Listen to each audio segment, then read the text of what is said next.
अस्सलाम वालेकुम। झाड़ के बाद ये पहला चिकनाव है जो मैं आपकी खिदमत में लेकर आया हूँ। क्योंकि हमारा कबूतर जो है वो बहुत मोटा हो गया था, जिसकी वजह से हमने पहला स्टेप मैंने आपको बताया कि जी हमने जो है झाड़ के बाद मोटा दाना हमने बंद करना है। ठीक है, हमने मोटा दाना उनको कतई नहीं खिलाना, क्योंकि और मोटे हो जाएंगे फिर वो परवाज़ अपनी नहीं देंगे।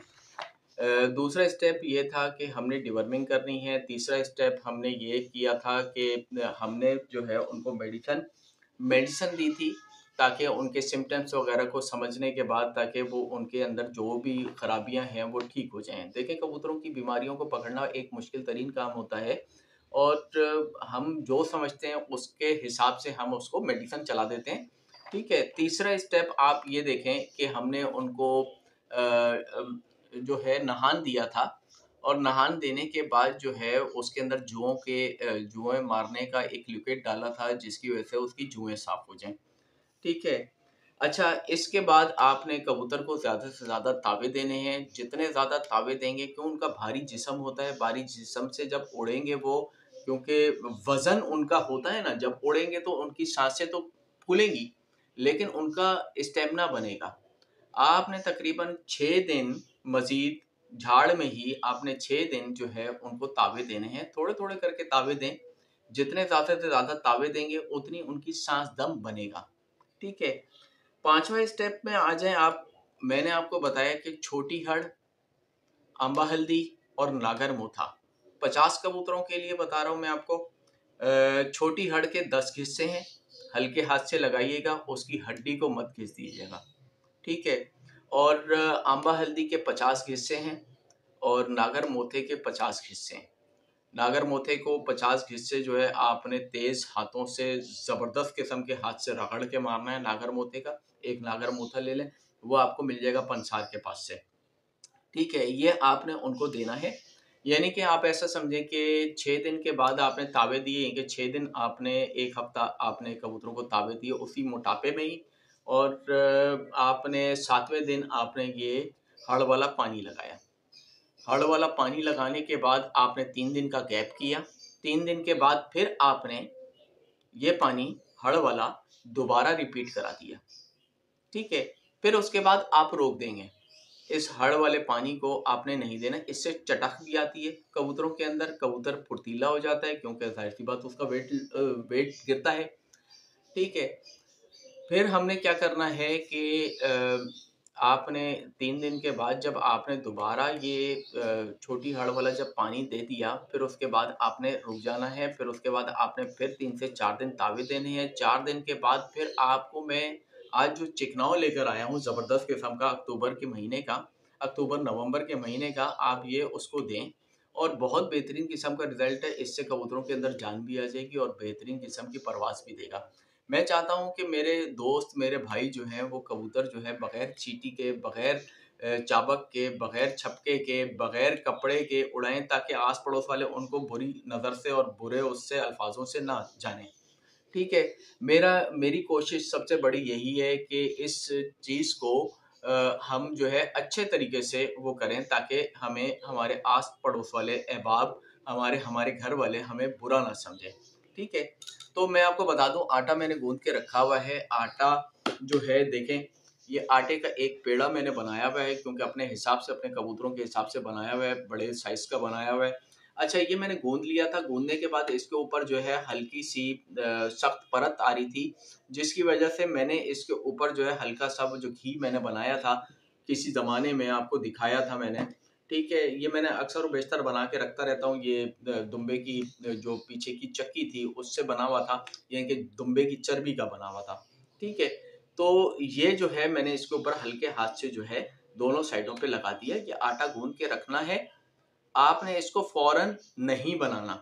आपने 1 घंटे के लिए इसको टाइम देना है, और पॉलीथिन आपके पास वो हो, थैली हो, या आपके पास आम कोई भी दूध वाली थैली हो, आपने उसके अंदर इसको यूँ करके पैक करके, आपने इसको हवा ना लगे, आपने 1 घंटे के लिए रूम टेम्परेचर में आप इसको रख दें। ठीक है?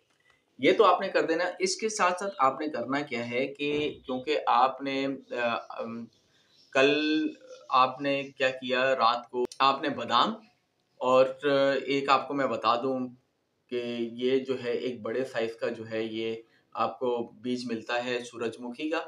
इसकी गिरी को निकाल लेना है 2 चम्मच। ठीक है, 2 चम्मच निकालने के बाद आप एक पानी लें, उसके अंदर डाल दें। उसके अंदर डालने के बाद आपने 50 कबूतरों का बता रहा हूँ मैं आपको, 50 बादाम लेने हैं। ठीक है, उनको चख लेना अच्छे से, कहीं वो कड़वे ना हो। ठीक है, क्योंकि कड़वी चीज़ हमने कबूतरों को अपने नहीं खिलानी है।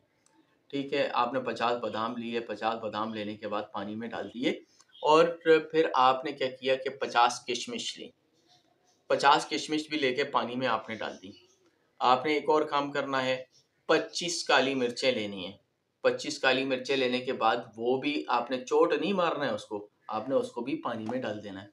ठीक है, यानी कि आप उसको रात को आपने 8 बजे के करीब अगर आपने उसको रखा है पानी के अंदर, तो आप सुबह तक का इंतज़ार करें, यानी कि सुबह जो है दोपहर के टाइम पे 12 बजे के करीब आप उसके छिलके उतारें और आप उसको इमाम दस्ते के अंदर जो है, जो भी आपके पास है उसके अंदर कूट पीस के उसको बराबर कर लें। ठीक है, वो अच्छे से उसकी चटनी बन जानी है। ठीक है, अच्छा फिर आपने करना क्या है, आपने ये जो आटा है मेरा, आपने इसको निकालना है। देखिए ये आराम से निकल जाएगा, थैली में चिपकेगा भी नहीं। ठीक है, इसको इसको करना क्या है, इसको मैं आपको बता दूं। ये देखें, ये अपने हिसाब से बनाया, अपने कबूतरों के हिसाब से मैंने। तो आपने करना क्या है, 50 कबूतर हैं आपके, तो 200 ग्राम का चिकनाव बना हुआ, 200 ग्राम का बना हुआ चिकनाव आपने ले लेना है। और ये बनाना कैसे है, अक्सर व बेशतर आपने देखा होगा मेरी वीडियो में, पुरानी वीडियो में मैं जो हूँ रोटियां बनाता था, कच्ची पक्की रोटियां बनाता था, उसमें जो है मैं अपनी चिकनाव की चीजें मिला के जो है मैं देता था। ठीक है, अब हमने करना क्या है, इसी तरह का ये इस तरह का मोटा एक गोला हल्का हल्का सा दबा के, मोटी रोटी टाइप का पेड़े को बना के दबा दिया आपने उसको, और आपने इसको यूं करके तवे पे रखा, हल्की आंच पे इसको पकने दिया। ये इस साइड से हल्का हल्का पक जाएगा, जलने लग जाएगा। फिर आपने दूसरी साइड पलटा, दूसरी साइड से पलट के जो है आपने इसको हल्का हल्का जलाया हल्की आंच पे। फिर आप इसकी जो गोलाइयाँ हैं आपने उसको यूं यूं करके आपने उसको जलाया। जलाने के बाद आपने छुरी से या चम्मच से इसकी ऊपर की परत उतारी। अच्छे से पकने के बाद, ऐसा ना हो कि आप पूरा ही जला दें, पता चल जाता है। ठीक है, तो आपने इसको अंदर से निकाल लेना है और जो आपने जो चीज़ें बादाम और वो सारी चीज़ें जो पीसी हैं, कूट पीस के जो चटनी बनाई है, वो इसके अंदर डाल लें। और एक मक्खन की टिक्की बगैर नमक वाली, वो आपने इसके अंदर डालना है। इसको अच्छे से गूंद लें। अच्छे से गूंदने के बाद आपके पास वेट स्केल है, उसमें से 200 ग्राम का आपने पेड़ा निकाल लें और वो अपने 50 कबूतरों को दें। इंशाल्लाह ताला बहुत अच्छा रिजल्ट आएगा कबूतरों के अंदर, और कबूतर बहुत अच्छी परवाज़ देंगे।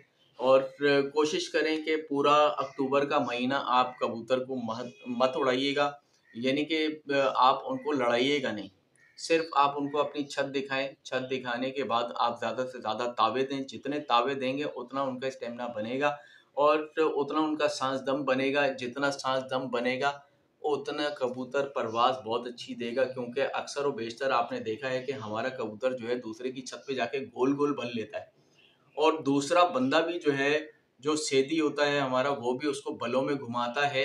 जो माने हुए होते हैं वो उसको बलों में घुमाते हैं और वो घुमा-घुमा के अपनी छत के नीचे उसको बिठा देते हैं। तो इसलिए मैं आपको कह रहा हूँ कि आप मुझे जो है देख रहे हैं, सुन रहे हैं। इस वजह से जो है मैं चाहता हूँ कि आपके कबूतरों का नुकसान नहीं हो, क्योंकि बड़ी मेहनत से हम अपने कबूतरों को बच्चों की तरह पालते हैं। और मैं चाहता हूँ कि हमारे कबूतर जो है अच्छी परवाज़ दें। मैं नेक्स्ट टाइम पे आपको नेक्स्ट वीडियो में मैं आपको बताऊँगा कि कबूतर को बगैर चींटी के, बगैर आवाज़ के, बगैर किसी चपके के, बगैर किसी झाड़न के हम उसको कैसे उड़ाएँ। ठीक है, और कबूतर बहुत अच्छा पल्ला मारेगा, बहुत अच्छा पल्ला करेगा। और मैं आपको बता रहा हूँ कि दुनिया आपको शाबाशियाँ देगी और पूछेगी कि भाई तुमने क्या लगाया है। मैं आपको नेक्स्ट इसके बाद जो है मैं आपको पानी बताऊंगा, लेकिन उसके लिए मुझे टाइम दरकार है, क्योंकि ये चिकनाव लगाने के बाद फिर आप मुझे अपने रिजल्ट के बारे में बताइएगा कि कबूतरों के अंदर क्या तब्दीली आई है। फिर उसके बाद जो है मैं आपको पानी बताऊंगा। इसी के साथ साथ आप अपने भाई को इजाज़त दें, दुआ में याद रखें। अस्सलामु अलैकुम वरहमतुल्लाहि वबरकातुहू।